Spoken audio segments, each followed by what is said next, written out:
먼저 제가 제 실수로 오늘 23과의 제목을 수정을 못했어요. 아마 교회 홈페이지에는 수정이 돼 있고 주보에는 수정이 안 된 채로 나갔는데 지금 좀 수정해 주시기 바랍니다. 이번 23과 제목은 그리스도 죽으심의 의미입니다. 거기 주보에는 우리 믿음의 내용이라고 잘못 나갔고요. 제 실수입니다. 좀 수정해 주시기 바랍니다. 그리스도 죽으심의 의미. 자, 우리는 계속해서 사도신경의 내용을 공부하고 있습니다. 오늘 공부할 새 문답의 부분은 어디냐면 못 박혀 죽으시고 장사한지 이제 요 부분입니다.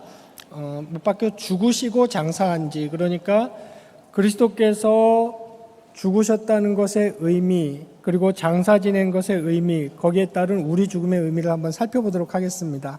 계속해서 예수님의 사역 중에 낮아지심, 비하의 사역을 공부하고 있고요. 종전대로 제가 읽고 구역장님들께서 답을 읽어주시기 바랍니다. 40문, 왜 그리스도는 반드시 죽으셔야만 했습니까?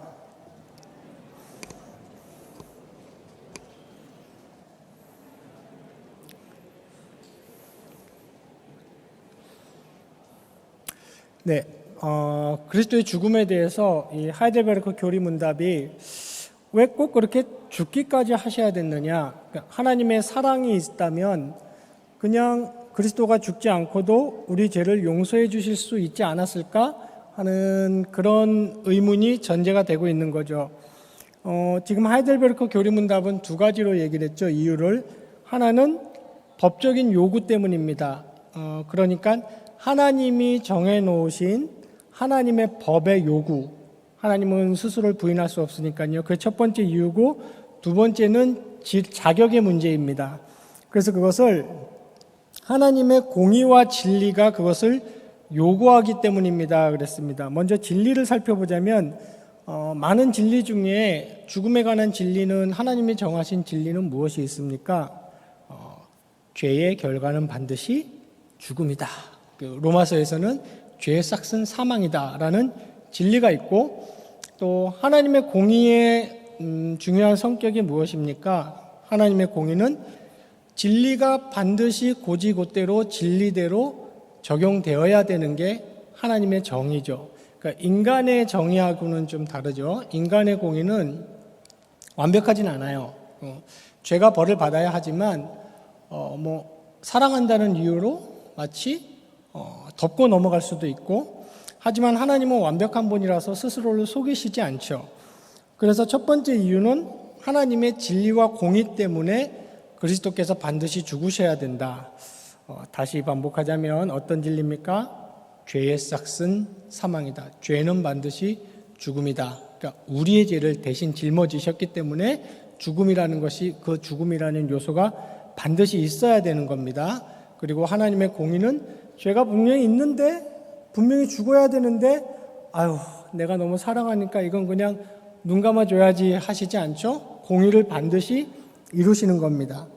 두 번째는 하나님의 아들이신 그리스도 외에는 우리의 죄값을 달리 치를 길이 없다 그랬습니다. 중요한 것은 이것이 하나님께서 택자들을 사랑하셔서 살려야 되는데, 살리기 위해서는 그들의 죄를 사할, 그들의 죄를 대신 짊어질 희생제물, 하나님의 어린 양. 그런데 성경에 보니까 그 죄를 감당해야 되는 자격, 그러니까 이제 퀄리티죠. 자격은 어떤 자격이어야 된다 그랬습니까?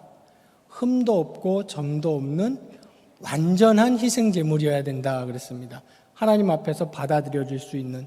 그러니까 전에도 제가 잠깐 설명드렸지만, 우리야 정말 진심이라도 우리는 자격이 안 돼요. 저는 죄인입니다. 전 100번 죽겠습니다. 저는 달게 벌을 받겠습니다. 이런 마음이 있다고 한들 우리가 자격이 안 되는 거죠. 그래서 죄값을 치를 길은 오직 흠없고 점없는 하나님 자신이신 그분이 이 땅에 오셔서 우리 대신 죽음을 맞이하셔야만 했던 거죠. 그래서 왜 그리스도는 그렇게까지 반드시 죽으셔야만 했습니까? 의 답은 하나님의 공의와 진리가 그것을 요구하고 있고 법적으로 죽음이라는 요소를 반드시 요구하고 있고 그리고 그 죽음이라는 요소를 치르고 나서 새 생명을 줄 수 있는 그 희생 제물은 오로지 예수 그리스도밖에는 없기 때문에 예수 그리스도는 반드시 죽으셔야만 했다. 자, 그 다음 이제 질문을 보면 똑같이 한번 읽어주시기 바랍니다. 41문 왜 그리스도는 무덤에 묻히셔야만 했습니까?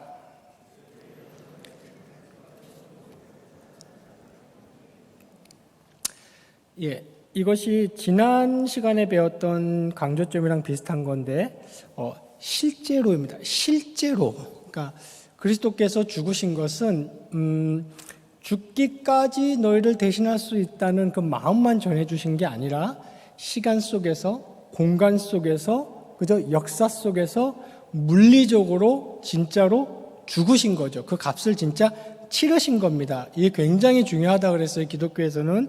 왜냐하면 기독교 외에 다른 종교나 철학에서는 그냥 인간의 의식 경험이나 인간의 종교적 감정을 달래주고 그것을 충족시켜줘서 살아갈 수만 있게 해주는 좀 더 나은 삶을 살게 해주는 그런 종교적 철학적 요소들이 많이 있지만 기독교는 그런 종교가 아닙니다. 기독교는 실제하고 실존적인 그런 것을 말하는 종교이죠.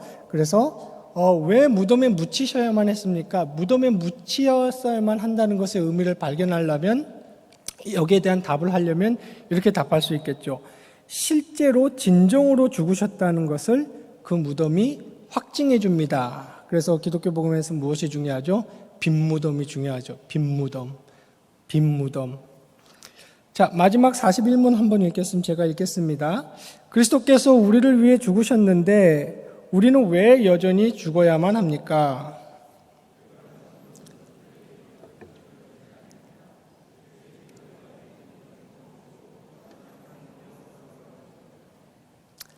예, 이 죽음에 대해서는 기독교적으로 성경적으로 우리가 해야 할 말이 굉장히 많습니다.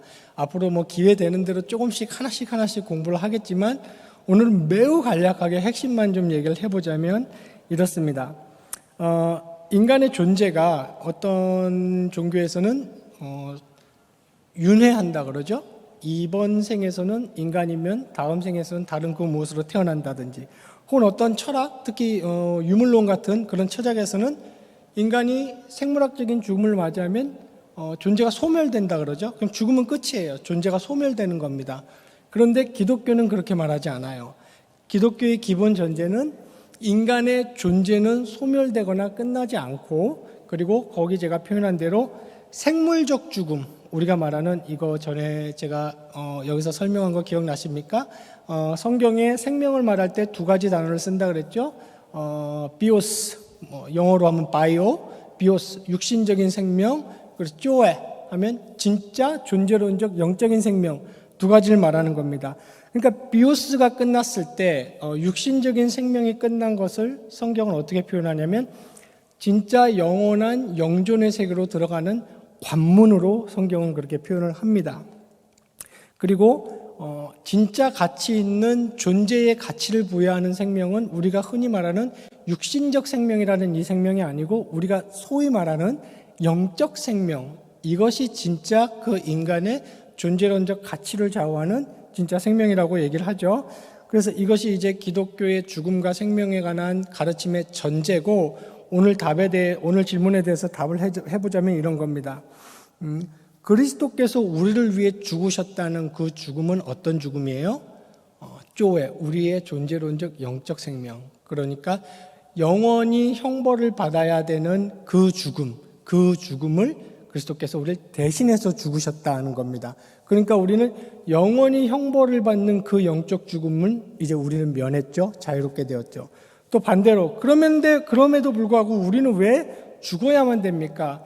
그 죽음을 우리는 영적인 영원한 형벌의 그 죽음은 면했지만 우리에게 육신적 죽음은 그대로 남아있는 겁니다. 그러니까 쉽게 말하자면 다른 종류의 죽음을 지금 얘기하고 있는 겁니다. 다시 정리하자면 우리가 육적으로 죽었다는 것은 존재가 소멸된다거나 어떤 불교 같은 데서 말해서 다른 양상의 존재로 난다는 것이 아니라 우리가 존재의 완전성, 제가 여러 번 말씀드렸습니다. 우리는 시간, 공간, 특히 시간이라는 것에 제약을 받고 있는데 이 시간을 초월하는 이제 완전한 영원한 존재로 들어가는 하나의 관문이 죽음인 것이죠.